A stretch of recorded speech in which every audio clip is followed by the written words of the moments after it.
No, that's what happens. You get promoted. They call it the Peter principle. I think. You get promoted to the level of your incompetency, where you're not competent, and that's the funny thing. And I saw that. I saw that a lot of things that made me successful as an engineer was now things that are actually keeping me back as a leader.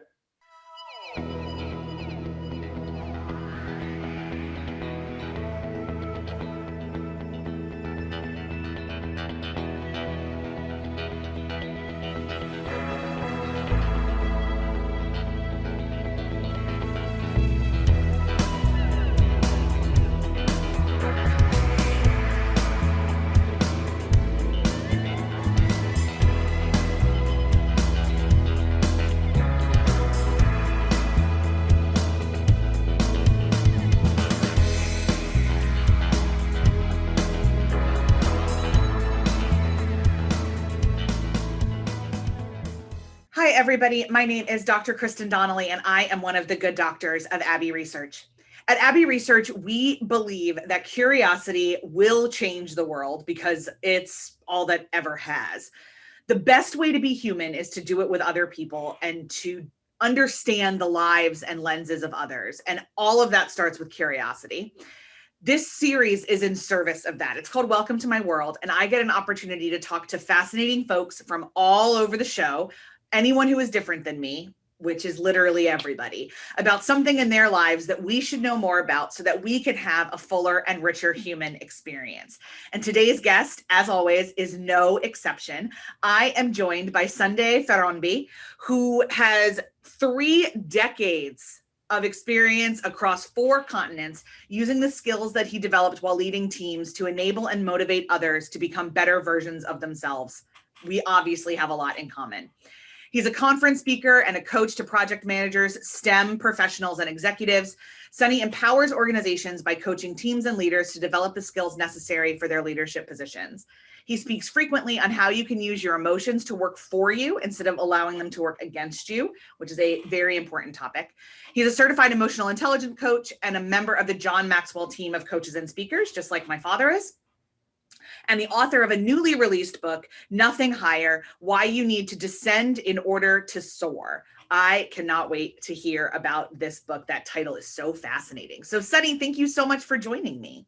Oh, thank you, Kristen. It's a pleasure. Thank you so much for having me. I love this idea of descending, and but I know I don't understand it fully. It just like tricks something in me. So explain to us what you mean by that. Yeah, descending in order to soar. The book is really about the topic of humility. Ooh. It's about bringing ourselves down in order to be able to rise. And that's basically the premise of Nothing Higher.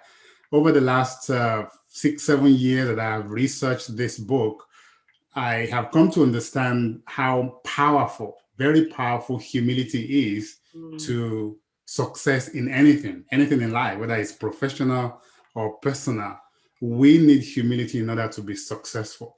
And I found out a lot more about that as I began to research this topic. So that's the basic and the premise of the book. It's talking about the importance of humility in personal and professional relationships. Fascinating. Humility is something that we talk a lot about in a lot of women's circles that I'm in, because women often in our culture have like a false sense of humility, or they think it's humility to kind of put themselves down. But I know that's not humility, and I'm sure your research showed that. So what did your research show humility is? Oh, thank you, Kristen. You are absolutely right. It's not about putting yourself down. In fact, I mentioned that in the book. It's not about making yourself a doormat for people to trample upon you. The way I define humility, I define it in the book as a low or modest view of your importance. Now, it's not really bringing yourself down, like I said, for others to trample upon you. It's how you see yourself. Really, basically, that's what it is. When I say a low or modest view of your own importance, it doesn't mean that you are not important. In fact, I think it implies that you are very important. But it's how you see your own importance in your own eyes. And that's actually what translates to how we communicate that importance to other people. how we communicate that importance in our relationships, in our words, in our actions with other people, that's what show other people whether we are humble or not. So Interesting. it's not being about demeaning yourself. In fact, I believe strongly that there is an incredible amount of strength and character involved in practicing true humility because you believe you know who you are, Yeah. you understand who you are, and you do not allow anyone to make you less than you can be. But then at the same time, you communicate with other people in such a way that they understand that strength, but they understand it and it comes across to others in a way that is not demeaning to them, in a way that doesn't feel like you think you are the best thing since sliced bread, if I can use that term.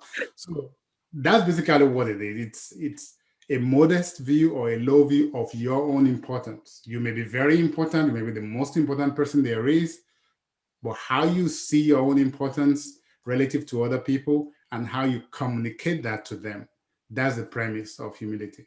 It's almost like a big part of it is perspective. So like I often think of humility as being very tied to servant and servant leadership, which is one of my models. And I would assume yours, knowing what John Maxwell teaches, that the idea is like, I know exactly why I'm on this planet. I know why I've been put here. I know why I'm in the role that I'm in, but I also know everybody else's roles and their importance as well. And so I can put myself into perspective, which is not something that I really understood, I think, in my 20s. And I definitely thought about humility as like every time somebody would compliment me, I'd be like, oh, it's not that big a deal. Like, no, like it is. I am good at these things. And understanding as well the gift that someone else is trying to compliment you, like that's a relational gift as well. So it's such an understood concept. I'm so glad that you've been exploring it. No, definitely, definitely. It's very interesting what you just said about how we deflect compliments or what when people compliment us or see something good in us. In fact, I think one of the chapters actually deal with that. Okay. And how some of us, and I can tell you, I'm very poor in that area also, where we try to deflect compliments. I use the example of, for example, if you do something for someone and they say thank you, the most natural response somebody says thank you. How do you respond to thank you? Now, in most cases, you will hear something like, you will hear, "It's my pleasure," or "You are welcome." Actually, I think "You are welcome" is the most common phrase you will hear, and then in other places you hear, "It is my pleasure." But there was a whole array of how I found that people respond to this. Some people will say, "Oh, not a problem. It's not a big deal. Don't mention it. It's nothing." And I found out that when we do that, we are asking them to discount how they saw what we have done for them. Of course we are. That, like, it didn't even occur to me until you said that, that's exactly what we're doing, which defeats the purpose of the original thing. Exactly. And for some people think that is humility, and I found that it's not. It's not really humility. Humility is not trying to tell someone who saw what you've done for them and they are thanking you or they are appreciating you, and you're asking them, "Oh, you're a liar." That's basically what we're saying. You're a liar.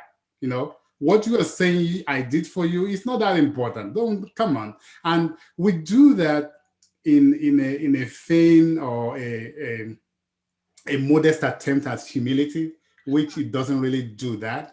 So what I think we should do, once again, I've told you, I'm kind of guilty of this myself. What I believe we should be doing is to validating them, is to say, you know what, it's my pleasure. It's my pleasure. You are welcome. But not to demean or not to minimize the importance of what they have seen that we have done for them. As you're talking, I'm realizing I usually say, don't mention it. Yeah. Like, that's my normal response, which is so incorrect. Oh my God, I'm so glad you pointed this out. We all have growth to do. And one of my favorite things about this interview series is I learn something new every day where I'm like, oh, I have to change that. So that's my thing today. I will no longer say, don't mention it. Thank you. All of us have one area or the other. That's what when I talk to people, even about the book, And I quickly pointed out and I said, this book is, it came out of a lot of thoughts and research from other people I spoke to over a period of 10 months, I believe. About 4 or 5 years ago, I polled and surveyed a group of about 40 people over those 10 months and got their insights. So I learned a lot. I learned a lot. So most times, even now, I still go back and reference the book and learn about things I should be doing myself. So all of us have areas where we can grow, where we can improve when it comes to humility. It's an ongoing daily thing that we need to do. I love it. What got you into this? This is such a fascinating niche. It is. It is. Well, and in the beginning of the book, in the prologue, I actually describe a little story of how it started. But really, the topic of humility is just because it's so important. I found out that it's very integral to virtually everything we do, every aspect of life. Why humility is very, very, very important. I, as an engineer, my background is engineering, and as an engineer, working more than 2.5 decades in large engineering organizations, working with teams, I found out that most people who do very well, they tend to exhibit traits of humility, and those who don't, it is the opposite. It's because they are egocentric, they are prideful, they are full of themselves. Now, not everyone is on one extreme or the other. Most of us fall somewhere along that spectrum. It's just defining where we are. But over those couple of decades, I have found out that humility is very, very powerful, very important. When you look at some of the benefits of it, it gives you peace, first of all. And I think that's the most enduring benefit of humility. It just gives you peace as a person. Because with humility, gone are some of those instances where you are trying to compare yourself to other people, because you don't have to want to outshine other people or outperform other people. Now, gone are some of those burning desires that want to make you feel like you are better than other people. You just accept yourself for who you are. Also, it helps you see things in the right perspective. Because when we are humble, like I said, we have a modest or low view of our own importance. That means I see myself correctly. I see myself truly the way I am, with my strengths and my weaknesses. I do not pump up my strengths to make them look more than they are. And I do not also try to cover up my weaknesses because they make me who I am.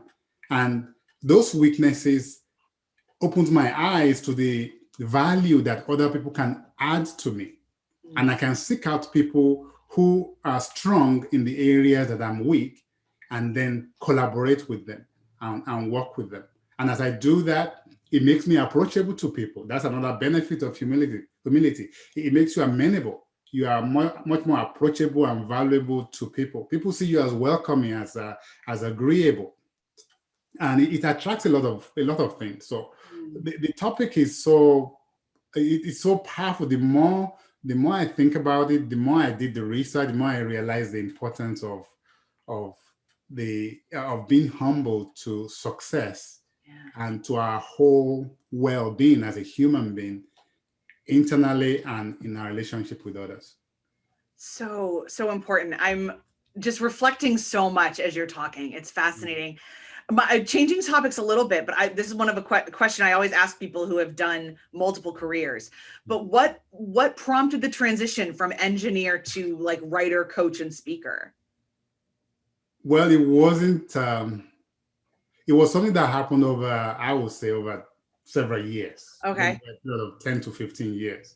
Because to be honest with you, Kristen, when I first got my engineering degree just over 30 years ago, if somebody had told me that I would end up being a speaker or standing in front of people to speak, I would have told them, you are crazy. Go and see a psychiatrist. Because that's the last thing, that's the furthest thing from my mind. In fact, those days, I would rather die and be buried than stand in front of people and speak. I was that afraid of public speaking. But over the years, my career has taken me like you said, into different organizations across continents, working with multiple cultures. And I found out as an engineer and later as a leader of projects and project teams, leader of engineers, I found out that most of the time, anytime we finish a project, you have to tidy up everything, do documentation, explain what you're doing to the customers or people who are going to use the product. I found out that more often than not, that seems to fall on me as a member of the team. I'm the one that puts that like a training program together, put it together, and then deliver those. So over the years, I've had what you can call in built-in experiences that helped me to, first of all, overcome my fear of public speaking. And then when I began to lead teams of engineers, that was when actually my eyes opened, because quickly I realized I did not have leadership skills to lead people. Oh, I did not. And that's such a common thing. Like, we promote people because they're good at their job, yes, but not because they're good at leading other people. exactly. Oh God, we do it all the time. No, Yeah. that's what happens. You get promoted. They call it the Peter principle, I think. You get promoted to the level of your incompetency, where you're not competent, and that's the funny thing. And I saw that. A lot of things that made me successful as an engineer was now things that are actually keeping me back as a leader. Because then you are focused on yourself, as an individual contributor, you are focused on doing things. You work with teams, but then, especially for engineers, we come up with solutions and develop programs and systems and things like that.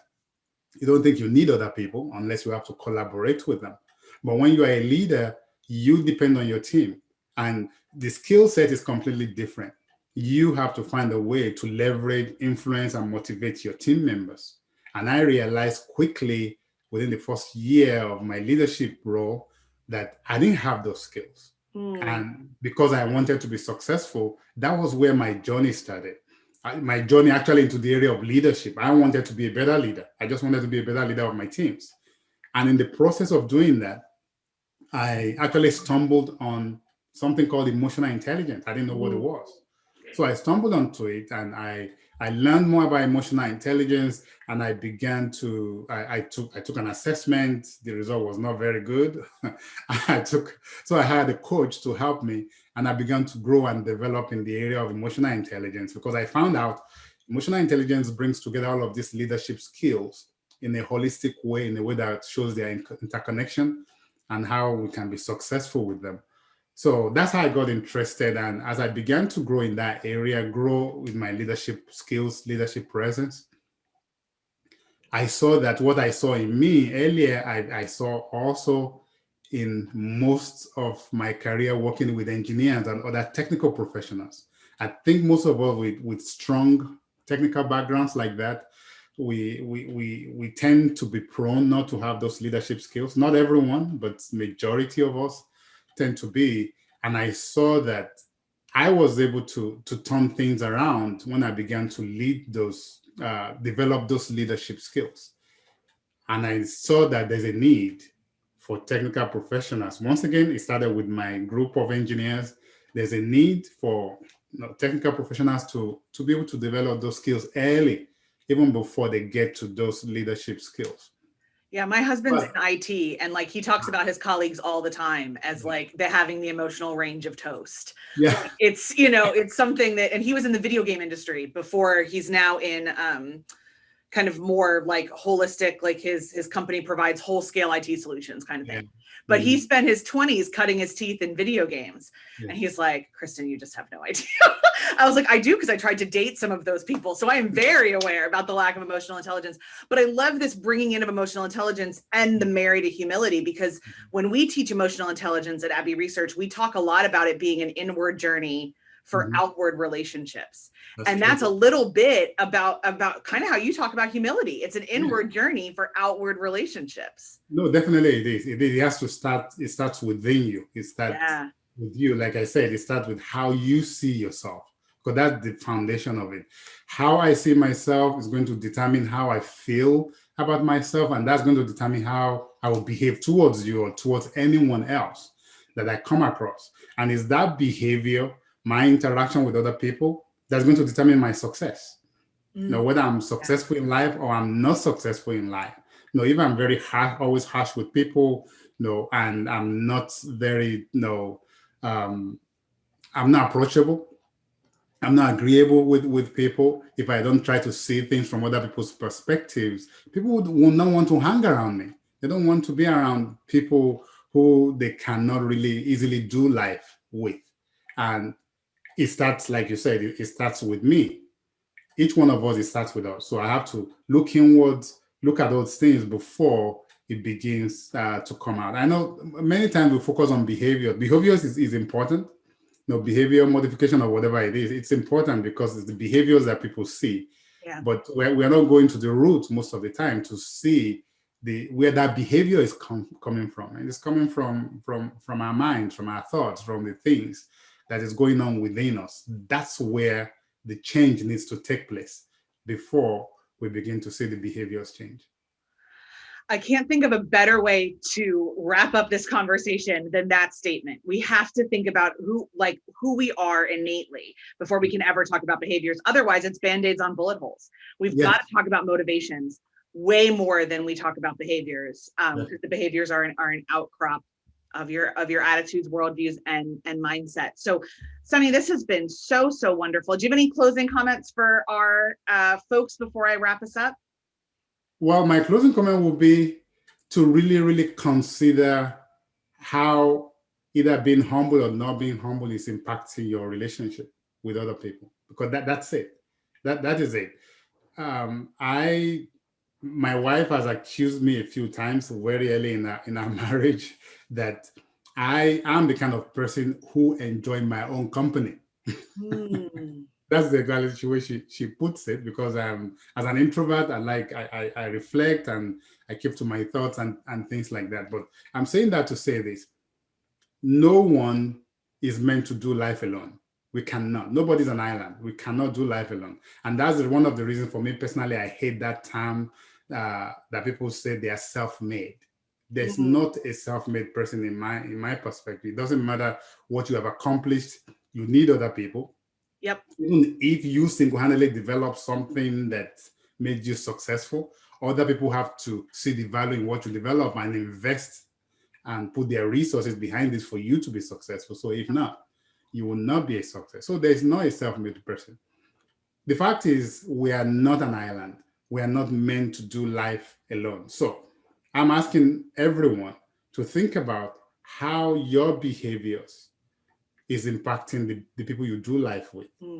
How is that affecting even the quality of your own life? Because if it's impacting those other people negatively, it will negatively impact your own life also. And we only have this one life to live, and we don't have unlimited time. We don't know how much time we have, but we do know we do not have unlimited time. So the time we have, we need to use it very well and to use it judiciously in order to live a much more flourishing and thriving life. Amen. Amen. Okay, folks, if you loved this conversation as much as I did, please hit the thumbs up on the video. YouTube really, really loves that. And also subscribe and hit the bell so you don't miss any of these kind of conversations. I have them all the time. I'm so blessed to be able to interact with rich, wise folks like Sunny, not only here in Welcome to My World, but as Dr. Aaron and I do other work around the channel. Sunny, thank you so much for joining me. This has been wonderful. All of the links to get a hold of Sunny, including buying his book, will be below in the show notes, and you're going to want to do that for sure. I know I'll be ordering my copy as soon as this conversation is over. And it has been a pleasure. As always, thank you again. Thank you, Kristen. It's a pleasure. And thank you guys for joining me, and I'll see you next time on Welcome to My World. Bye. Bye.